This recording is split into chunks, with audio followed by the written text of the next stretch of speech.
Bagaimana caranya bagi kita untuk mengenal, untuk bisa membedakan yang mana dorongan atau bisikan tersebut yang asalnya datang dari pihak iblis atau syaitan. Dan bagaimana pula untuk kita ketahui dan untuk membedakan bahwa dorongan atau bisikan dalam hati sanubari kita tersebut adalah datangnya dari pihak para malaikat.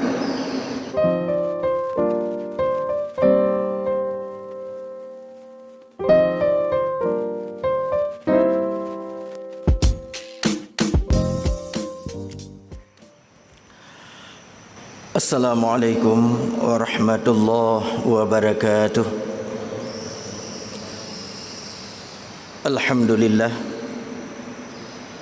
Alhamdulillahilladzi khalaqal insana fi ahsani taqwim. Asyhadu an la ilaha illallah wahdahu la syarikalah. Wa asyhadu anna sayyidana Muhammadan abduhu wa rasuluh. Allahumma salli wa sallim ala sayyidina wa nabiyyina wa habibina wa syafi'ina wa zukhrina wa maulana Muhammad. Faqala Allah ta'ala fil Qur'anil Karim wa huwa asdaqul qailin. A'udzu billahi minasy syaithanir rajim. Bismillahirrahmanirrahim. يا أيها الذين آمنوا لا تتبعوا خطوات الشيطان ومن يتبع خطوات الشيطان فإنه يأمر بالفحشاء والمنكر إلى آخر آية. صدق الله العظيم. Marilah segenap puja dan puji selalu dan tidak pernah bosan-bosannya kita persembahkan kehadirat Allah Subhanahu wa taala, Allah yang Maha Esa, Allah yang Maha Perkasa, Allah yang Maha segala-galanya, yang mana oleh Allah Subhanahu wa taala sampai dengan detik ini masih mempercayakan anugerahnya, rahmat dan nikmatnya kepada diri kita semua, sehingga kita sudah dapat berkumpul bersama untuk melaksanakan ibadah salat subuh secara berjamaah. Dan selanjutnya selawat beriring salam tidak lupa pula kita sanjung sajikan ke pangkuan junjungan alam, yaitu keharibaan Nabi besar Nabi Muhammad sallallahu alaihi wasallam beserta keluarga dan sahabat beliau sekalian. Ta'zim ma'a takrim kami yang setinggi-tingginya terutama sekali kepada guru kita bersama, Imam Masjid Besar, Imam Masjid Agung Islamic Center Kota Lesmawe yang kita cintai ini, kepada seluruh guru-guru kami, para imam rawatib,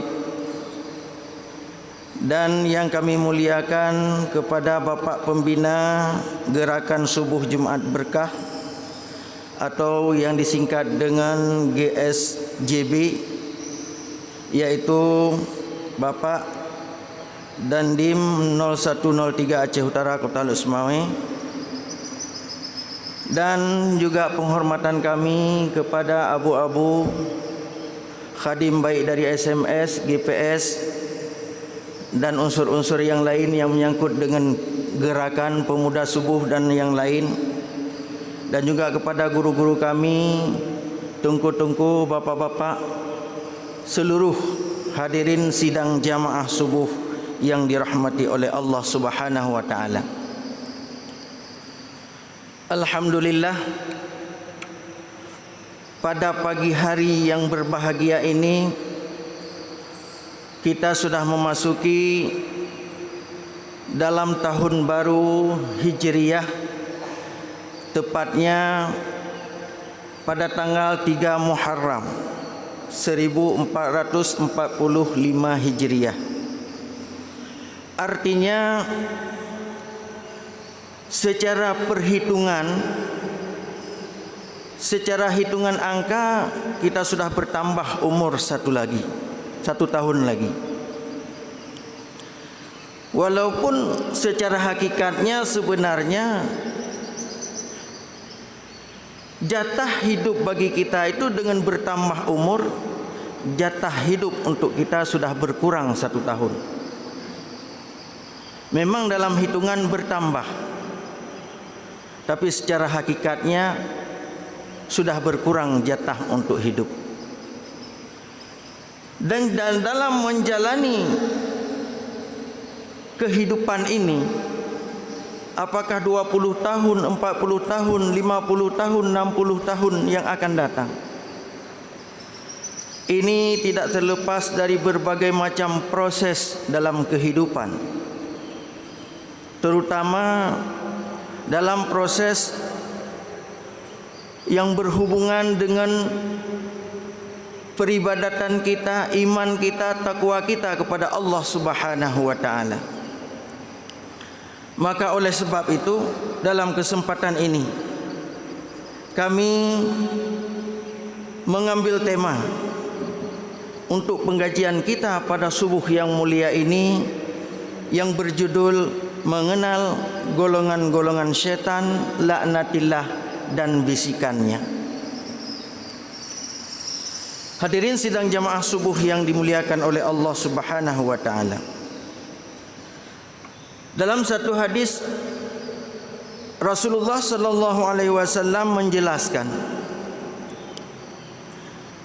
"Inna lisyaitani lummatan bi ibni Adam," kata Rasulullah, bahwa sesungguhnya, kata Nabi, bagi syaitan itu mempunyai dorongan atau bisikan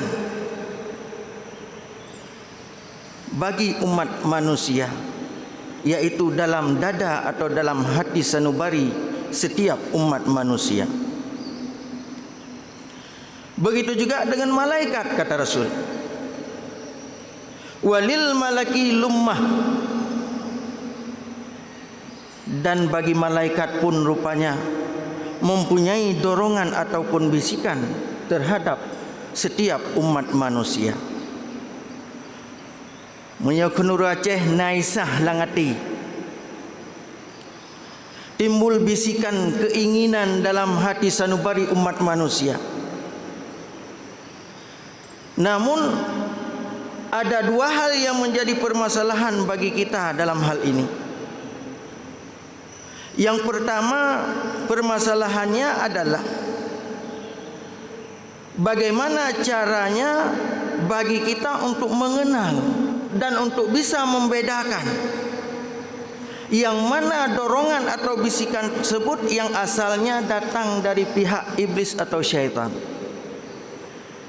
Dan bagaimana pula untuk kita ketahui dan untuk membedakan bahwa dorongan atau bisikan dalam hati sanubari kita tersebut adalah datangnya dari pihak para malaikat. Hadirin sidang jamaah yang dirahmati oleh Allah Subhanahu wa taala. Itu permasalahan yang pertama. Permasalahan yang kedua yang menyangkut dengan materi kita pada hari ini, yaitu kita harus mengetahui jenis makhluk apa saja yang digolongkan ke dalam kelompok yang namanya syaitan. Cara untuk membedakan antara bahwa dorongan atau bisikan itu adalah datangnya dari pihak syaitan, dan untuk memastikan bahwa dorongan atau bisikan dalam hati kita tersebut adalah asalnya dari para malaikat. Bagaimana untuk membedakannya? Kembali merujuk ke sesuai dengan pembahasan Rasulullah di dalam hadis. Rasulullah menjelaskan, fa amma lummatus syaitan, kata Rasul. Adapun yang dikatakan dengan dorongan atau bisikan yang datangnya dari pihak syaitan laknatillah, yaitu fai'adus syarri wa takzibul haqq. Jadi untuk memastikan bahawa itu dorongan atau bisikan dalam hati sanubari umat manusia itu datangnya dari syaitan, yang pertama fai'adus syarri adalah sesuatu bisikan yang timbul di dalam hati kita, di mana kalau kita perhatikan sesuatu yang timbul tersebut, efeknya, akibatnya membawaki kepada arah kemaksiatan, arah keburukan. Wa takzibul haqq, dan bertujuan untuk mendustakan kebenaran. Maka yakinlah itu adalah merupakan bisikan daripada pihak syaitan laknatillah. Itu yang pertama. Dan yang kedua, kata Rasul, wa amma lummatul malaki, sedangkan untuk mengetahui bahawa bisikan atau dorongan dalam hati kita tersebut asalnya datangnya dari pihak malaikat adalah fai'adul khairi wa tasdiqul haqq, yaitu apabila kita perhatikan dorongan bisikan yang timbul dalam hati sanubari kita tersebut membawaki kepada arah atau akibat untuk kebaikan, untuk amal salih, untuk amal ma'ruf, wa tasdiqul haqq, dan untuk membenarkan sesuatu yang memang sudah benar. Bukan sebaliknya, membenarkan yang salah, menjalahkan yang benar. Kalau memang dalam yang timbul dalam hati sanubari kita itu adalah membawaki kepada kebaikan yang bertujuan untuk membenarkan sesuatu yang memang sudah benar, berarti yakinlah sesuai dengan petunjuk Rasul, itu adalah merupakan bisikan yang datangnya daripada para malaikat. Hadirin sidang jamaah yang dirahmati oleh Allah, sehingga kalau dulu mungkin semasa kecil kita, waktu ubud-ubud kitanya, kadang-kadang sering tak dengar dari urang syik kitanya, kakek atau nek-nek kitanya urang awai. Mereka sering mengatakan, di mana di ketika kita mengalami satu kendala dalam melakukan suatu ibadah atau suatu kebaikan, misalnya pada saat kita berpuasa, pada saat kita masih kecil, kita merasa lemah, merasa kewalahan, rasa-rasanya kita ingin membuka, ataupun dalam melakukan suatu perbuatan-perbuatan baik yang lain terasa malas dan sebagainya. Apa kata orang-orang tua kita terdahulu? Apa kamu mau mengalahkan malaikat atau mau mengalahkan syaitan? Rupanya sumber perkataan tersebut dari hadis Rasulullah sallallahu alaihi wasallam tersebut. Apabila kita berbimbang antara satu pekerjaan yang baik dan pekerjaan yang buruk, rupanya di situ ada dua hal yang sedang mengadu antara bisikan para malaikat dan bisikan daripada syaitan. Cuma kadang-kadang yang kita sayangkan kaum muslimin sidang jamaah yang dirahmati oleh Allah Subhanahu wa taala saat sekarang ini, kadang-kadang apalagi masyarakat kehidupan di zaman modern seperti sekarang ini, malah bisikan daripada iblis dan syaitan tersebut terdengar di pendengaran kita dan di hati sanubari kita, itu malah yang lebih indah dan lebih syahdu dibandingkan dengan bisikan daripada malaikat. Kenapa? Padahal Allah Subhanahu wa taala dengan jelas dan dengan tegas telah mengingatkan kita dalam Al-Quran yaitu dalam Quran surah An-Nur ayat 21 yang berbunyi sebagaimana yang telah kita bacakan di permulaan mukaddimah tadi, yaitu a'udzu billahi minasyaitonir rajim. Bismillahirrahmanirrahim. Ya ayyuhalladzina amanu, hai orang-orang yang beriman, la tattabi'u khutuwatis syaitan, jangan sekali-kali kamu mengikuti langkah-langkah daripada syaitan. Jangan sekali-kali kamu terpengaruh dengan bujuk rayu syaitan. Jangan sekali-kali kamu terperangkap dengan tipu daya syaitan. Kenapa? Wa may yattabi' khutuwati syaitan, kata Allah. Barang siapa yang mengikuti langkah-langkah syaitan, bujuk rayu syaitan, mengikuti tipu daya syaitan, fa innahu ya'muru bil fahsya'i wal munkar, kata Allah. Yakinlah bahwa sesungguhnya syaitan itu pasti memerintahkan kamu kepada perbuatan yang keji dan yang mungkar. Ini adalah hal yang pertama yang perlu untuk kita pahami dan kita mengerti bersama selaku orang yang beriman. Dari bisikan ada dua macam. Dan hal yang kedua yang juga tidak kalah penting bagi kita untuk memahami dan untuk kita mengerti, bahwa jenis makhluk yang digolongkan dalam golongan kelompok syaitan itu ada dua macam. Sebagaimana yang sudah tercantum dalam Al-Quran surat An-Nas ayat 5 dan 6, yang sudah tidak asing lagi, mungkin semua kita sudah bisa menghafal. Allazi waswisu fi sudurin nas, yaitu yang membisikkan dalam keburukan, kejahatan dalam dada hati sanubari umat manusia. Siapa mereka yang membisikkan hal tersebut?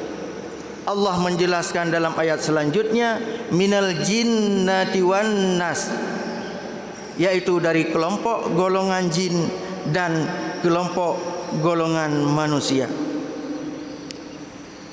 Hadirin sidang jamaah yang dimuliakan oleh Allah, berdasarkan dua ayat tersebut, menurut salah seorang ulama tafsir terkenal, yaitu Ibnu Abbas radhiyallahu an, menurut beliau ada dua macam atau dua jenis golongan syaitan berdasarkan pemahaman tersebut yang ditafsirkan oleh beliau dalam tafsirnya. Dua macam golongan syaitan tersebut menurut Ibnu Abbas radhiyallahu an, yang pertama syaitanul jin, yaitu syaitan yang jenisnya dari golongan jin. Jadi syaitan itu dasarnya dari jin, karena yang jin yang ingkar itu dikategorikan dengan gelar syaitan. Dan yang kedua wa syaitanul ins, yaitu syaitan dari jenis manusia itu sendiri. Mudah-mudahan kita tidak termasuk dalam golongan yang kedua tersebut. Jadi itu dua golongan. Lalu kalau ingin kita ketahui mana yang lebih berbahaya di antara kedua jenis godaan tersebut, apakah lebih bahaya godaan setan yang datangnya dari jenis golongan jin, atau lebih berbahaya godaan atau dorongan bisikan yang datang dari setan dari jenis golongan manusia? Ini kembali kita lihat dalam tafsir Ibnu Abbas radhiyallahu an menjelaskan, kalau pertanyaannya mana yang lebih berbahaya, apakah godaan setan dari jin atau dari manusia? Menurut beliau menjelaskan fa innahu asyaddu alaik, maka bahwa sesungguhnya godaan ataupun bisikan syaitan dari golongan umat manusia itu adalah asyaddu alaik, itu lebih parah dan lebih berbahaya menurut Ibnu Abbas radhiyallahu an minasyaitanil jin, bila dibandingkan dengan godaan, dorongan atau bisikan dari syaitan dari kelompok umat manusia, dari kelompok umat, dari golongan daripada jin. Jadi pengaruh godaan syaitan dari jenis jin itu rupanya tidak seberapa berbahaya bila dibandingkan dengan dorongan atau bisikan dari syaitan dari jenis umat manusia itu sendiri. Kenapa? Tentu timbul pertanyaan, kenapa demikian? Dalam penjelasan selanjutnya Ibnu Abbas menjawab, li'anna syaitanul jin, karena bahwa sungguhnya godaan syaitan atau bisikan syaitan yang jenis daripada jin, kata Ibnu Abbas, yakunu irwa'uhu bil waswasati faqat. Kalau godaan bisikan daripada jin itu hanya membisikkan saja dalam diri, hati, dada umat manusia. Kan tidak pernah kita lihat ada syaitan pada saat membisikkan dalam hati seseorang untuk berbuat suatu kejahatan, lalu kita sadar tidak berbuat, lalu dipegang tangan kita, ditarik untuk melakukan suatu kejahatan. Tidak pernah. Artinya tugas syaitan dari golongan jin hanya membisikkan dalam hati. Masalah keputusan untuk melakukan atau tidaknya itu sepenuhnya berada pada tangan hak kita pribadi masing-masing. Dan yang perlu kita ketahui, untuk menghilangkan bisikan, dorongan daripada syaitan dari golongan jin ini, menurut Ibnu Abbas mengatakan itu agak sedikit mudah. Kenapa sedikit mudah? Karena Rasulullah pernah mengatakan dalam satu hadis, fa iza zakarallah, apabila telah berzikir seseorang kepada Allah, hasana wa kharaja min sudurihim, maka akan lari syaitan, keluar bisikan yang ada dalam hati kita pada saat kita berzikir mengingat Allah Subhanahu wa taala. Artinya untuk menghilangkan bisikan, dorongan daripada syaitan dalam hati sanubari umat manusia, cukup dengan berzikir. Saya dengan baca ayat kursi. Beda halnya kalau bisikan atau dorongan yang timbul dalam hati sanubari kita itu datangnya daripada syaitan dari jenis manusia, menurut Ibnu Abbas. Wa amma syaitanul ins, sedangkan godaan atau bisikan dari syaitan yang namanya yang jenis daripada golongan manusia, kata Ibnu Abbas, fabil muayanati wal muwajihah wal i'anah. Ini lebih parah, karena dia menipu kita secara langsung, secara berhadapan. Di mana kita tidur, di situ dia tidur. Di mana kita duduk, di mana kita nongkrong, di situ dia nongkrong. Inilah bahayanya setan dari golongan umat manusia menurut keterangan Ibnu Abbas radhiyallahu an. Oh, tidak cukup dengan pengaruh-pengaruh. Hai, ya ada pebul maksiat, ya ada pegaji sesuatu yang negatif. Tidak cukup. Wali'anah, dia memberikan bantuan kepada kita. Pada saat dia mengajak, ayo kita mabuk, ayo kita berjudi, enggak ada modal. Ini modalnya. Disitulah bahayanya bisikan atau dorongan daripada syaitan dari jenis umat manusia. Dan kalau ini jenis syaitannya enggak mempan dengan semata-mata berzikir. Tak baca ayat kursi, ya salah kursi pot ulet. Makanya lebih gampang, kata Ibnu Abbas, untuk menjaga, menghindari, menghilangkan dorongan atau bisikan daripada setan dari golongan jin, kata Ibnu Abbas, daripada dibandingkan dengan setan dari jenis golongan manusia itu sendiri. Yang paling parahnya kadang-kadang tanpa kita sadari, orang yang dekat dengan kita kadang-kadang.